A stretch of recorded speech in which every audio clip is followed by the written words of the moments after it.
Hello दोस्तों, नमस्कार। मैं रवि रंजन कुमार आप सभी को स्वागत करता हूं इस चैनल पर।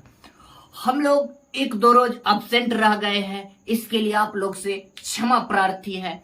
आज आप लोग थंबनेल में ही देखकर समझ गए होंगे कि आज हम किस मैटर पर चर्चा करने जा रहे हैं। आज हम लोग श्योरली एसएससी एमटीएस का एग्जाम चल रहा है। एग्जाम की थीम पर हमको एनालिसिस करना है। जो एग्जाम अभी जो नए के पैटर्न के अनुसार ले रहा है और एग्जाम कंडक्ट किया जा रहा है, इसमें किस मूड से एग्जाम कंडक्ट किया जा रहा है, हम लोग इसमें आने वाले क्वेश्चन जो अभी पूछा जा रहा है वो क्वेश्चन का फ्रेमिंग कैसा है, टाइप्स कैसा है, कॉन्सेप्ट कैसा है, इस सारे चीज पर हम लोग अभी बारीकी से चर्चा करते हैं। तो देखिए, हम लोग कॉन्सेप्ट के तरफ आगे बढ़ते हैं। आज ध्यान दीजिए, हम ऑल ओवर आज क्या करेंगे, ऑल ओवर एग्जाम पर चर्चा करेंगे, न कि इंडिविजुअल सब्जेक्ट्स पर।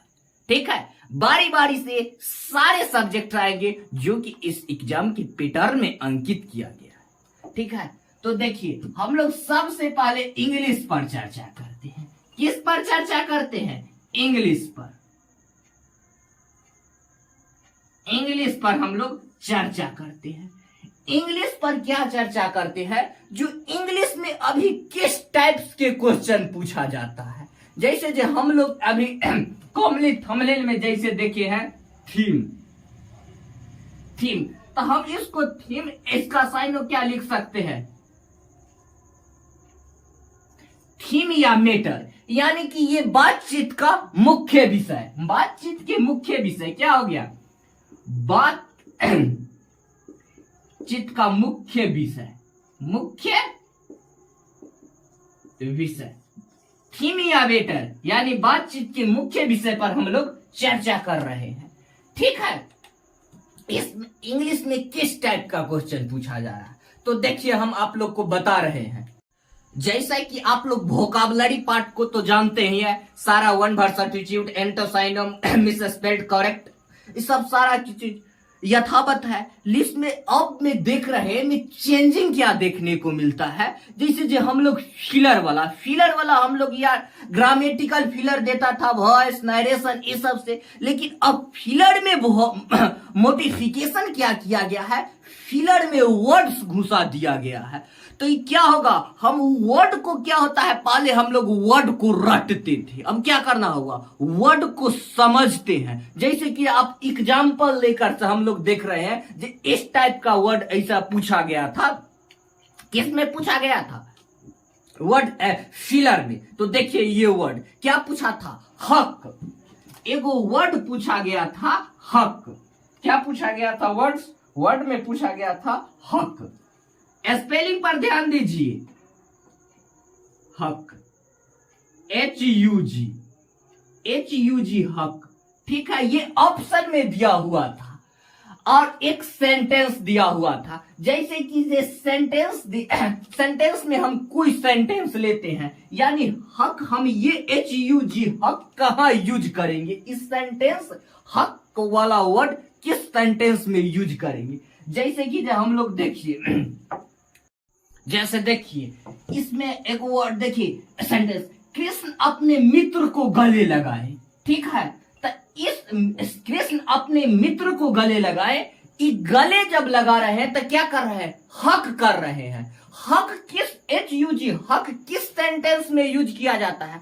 जब कोई चीज को आप लोग स्पर्श करते हैं, यानी गले लगाते हैं, चाहे किसी को आप हाथ पकड़ते हैं, यानी कि जो स्पर्श कर रहे हैं, स्पर्श कर धैर्य दे रहे हैं, तो उसमें हम लोग क्या लगा रहे हैं? हक का यूज होता है, H-U-G वाला। ठीक है, देखिए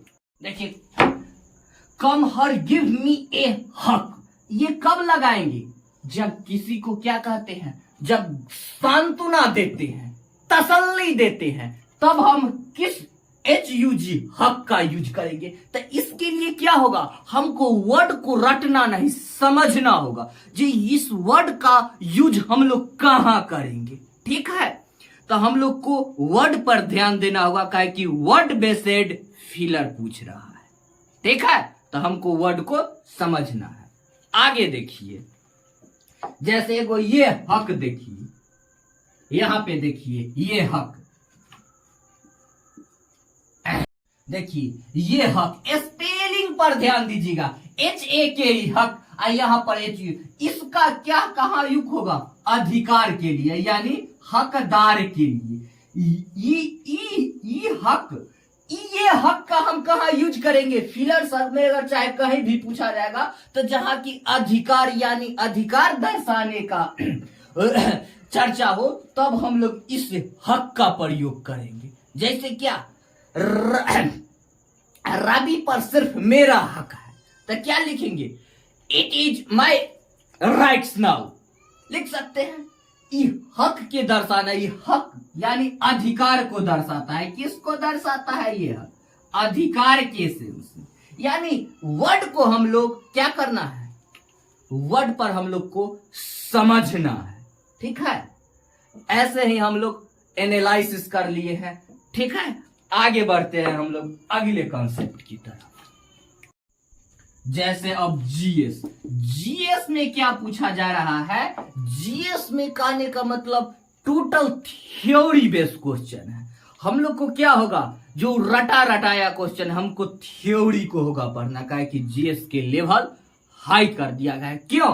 क्योंकि हम लोग में इंग्लिश और रीजनिंग अनिवार्य, मैथ और रीजनिंग अनिवार्य कर गया, इसमें कोई निगेटिव मार्किंग नहीं है। तो इसीलिए थोड़ा सा जीएस और इंग्लिश का लेवल अपने आप में हाई किया गया, ठीक है। तो इसको हम लोग क्या करेंगे? थ्योरी से इसको हम लोग कवर करेंगे, ठीक है। आगे बताना चाहते हैं जैसे करंट अफेयर में हम लोग को जरूरी नहीं है जो 6 महीना के अंदर 1 साल के भी पूछ सकते हैं, जैसा कि अभी पूछा जा रहा है। 2022 वाला भी क्वेश्चन आप लोग को देखने को मिलता है, ठीक है। आगे बढ़ते हैं।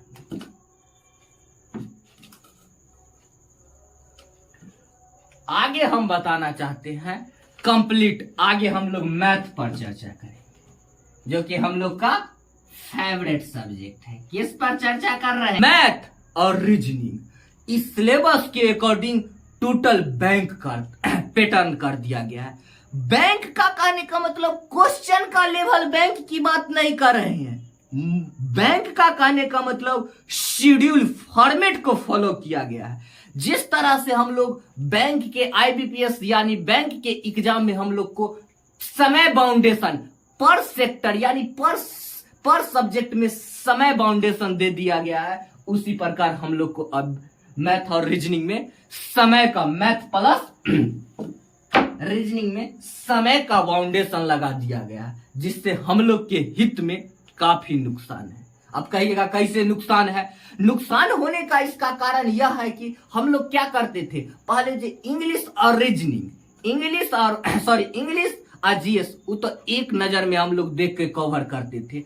उसमें से जो बचा हुआ समय पूरा हम लोग कहाँ देते थे? रीजनिंग और मैथ पर, और पूरा के पूरा हम लोग नंबर तसल्ली से कैरी कर लेते थे, जो कि अब समय बाउंडेशन होने के कारण ऐसा नहीं होगा।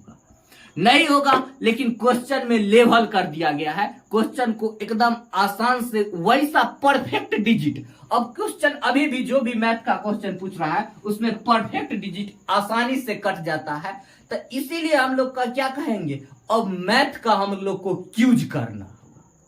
क्यूज बेस्ड हमेशा कहते थे कि मैथ को एक नजर में हम लोग रट के जाना है, एक नजर में पढ़ना है, और उसको कहे कि वहां पर वक्त नहीं है अब कैलकुलेशन करने का, और न कैलकुलेशन बेस्ड क्वेश्चन पूछता है। एक बार में पहचानेंगे और नहीं तो गए है कि समय का बाउंडेशन, ठीक है। चलिए आगे हम लोग क्वेश्चन पर आते हैं। देखिए ये पूछा है एसएससी एमटीएस, ये पूछा है 12 तारीख, किसमें पूछा है? 12/5/2023 के थर्ड शिफ्ट में पूछा गया है ये क्वेश्चन। 12/5/2023 के थर्ड शिफ्ट में ये क्वेश्चन पूछा गया है। देखिए डिजिट सेम डिजिट है, सिर्फ हम लोग यहाँ पर नाम चेंजिंग किए हैं, ठीक है। यहाँ पर कुछ अदर्स नाम था क्वेश्चन पे। देखिए क्या कह रहा है, नेहा ने एक साइकिल 600 रुपया में खरीदी, और इसकी इसकी मरम्मत पर उसने 150 रुपया खर्चा किया और उसने इसे 1000 रुपया में बेच दिया, तो प्रतिशत लाभ ज्ञात कीजिए।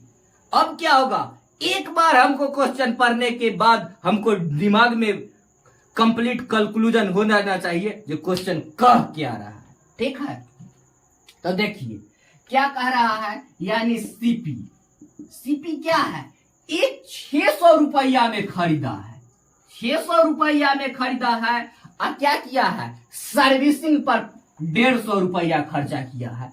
तो एक 600 रुपया जो उसमें खरीदा है सो और उस पर खर्चा किया गया है सो, दोनों मिलाकर उसका क्या होगा, क्रय मूल्य टोटल। कहे कि टोटल इन्वेस्ट कितना, पहले तो 600 रुपया इन्वेस्ट किया है और उसके बाद मरम्मत पर 150 रुपया इन्वेस्ट किया है, तो टोटल उसका खर्च कितना किया है, उस पर लागत कितना लगाया है, कॉस्ट प्राइस कितना हो गया, 600 प्लस 150 यानी 750 रुपया उसका क्या है, कॉस्ट प्राइस सीपी। ठीक है, उसके बाद क्या किया है, एसपी यानी उस सेल कितना में कर दिया गया है, 1000। ठीक है, तो इस पर हम लोग को लाभ कितना होगा, प्रतिशत लाभ।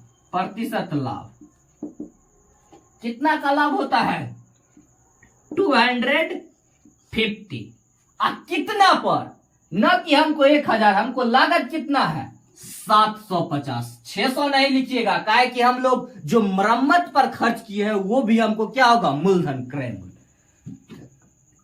होगा, कितना हो जाएगा 750। अब परसेंट कह रहा है तो इंटू 100।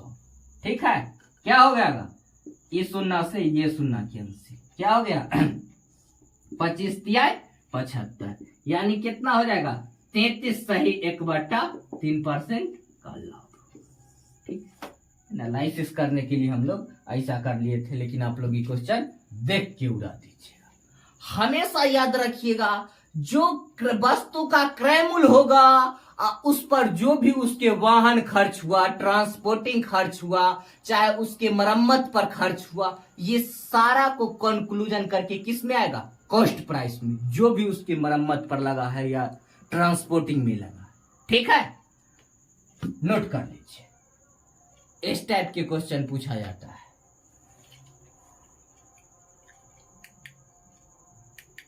ये क्वेश्चन देखिए, लहलहाता हुआ क्वेश्चन, ये भी पूछा है एसएससी एमटीएस 2023 में, क्या सेकेंड शिफ्ट में क्या पूछा है, 22/5/2023 को पूछा है। देखिए एक आदमी क्या पूछ रहे हैं, क्वेश्चन तो खत्म हो गया, कह रहे हैं जो नेहा कह रही है 600 रुपया में थोड़े साइकिल मिलता है, कह रहे हैं जो 600 रुपया में साइकिल थोड़े मिलता है। साइकिल से मतलब नहीं है, क्वेश्चन से मतलब है। क्या है, 600 रुपए में साइकिल मिलता है या नहीं मिलता है, को सिर्फ क्वेश्चन को देखना है। ऐसे भी जानते हैं नेहा कबाड़ी का व्यापारी, अक्सर वो कबाड़ी से खरीदा जाता है, जानते ही होंगे कबाड़ी में कितने सस्ता में मिलता है। ठीक है, आगे बढ़ते हैं, क्वेश्चन की तरफ देखिए। कह रहा है कोई गांव, यानी उसमें था दूसरा, कह रहा है किसी गांव की वर्तमान जनसंख्या कितना है, 616, और 30% प्रति वर्ष के दर से घट जाती है, तो 2 वर्ष पूर्व गांव का जनसंख्या कितना था। इस टाइप के 2 क्वेश्चन पूछा गया था। एगो में पूछा गया था 2 वर्ष पूर्व यानी पहले के बारे में पूछा गया था, और एगो में बाद के बारे में। ये सारा क्वेश्चन इस टाइप का हम लोग एवरेज में कंप्लीट किए हैं, और जो आदमी की दिक्कत होगा वो प्लेलिस्ट में जाके एवरेज वाला क्लास में मेंशन कर लेंगे। तो चलिए हम लोग से पूछा क्या गया है 2 वर्ष पूर्व, तो क्या करेंगे, पहले क्या करेंगे, 30% कमी का प्रतिशत वैल्यू क्या होगा, 30% के मान कितना होगा 7/10। ठीक है, 7/10 क्या है, कमी का मान। ठीक है, अब हम लोग के क्या कहा है, पूर्व कहा है, तो क्या करेंगे, कितना पहले वर्तमान में है, वर्तमान जनसंख्या दे दिया गया है, हमको पूर्व वाला पूछ रहा है, तो जो जनसंख्या वर्तमान में है उसको लिख लेंगे, कितना है 616। ठीक है, इसमें क्या करेंगे, प्रतिशत लाभ या हानि जो भी दिया रहे उसके होल वैल्यू से उल्टा गुना करेंगे।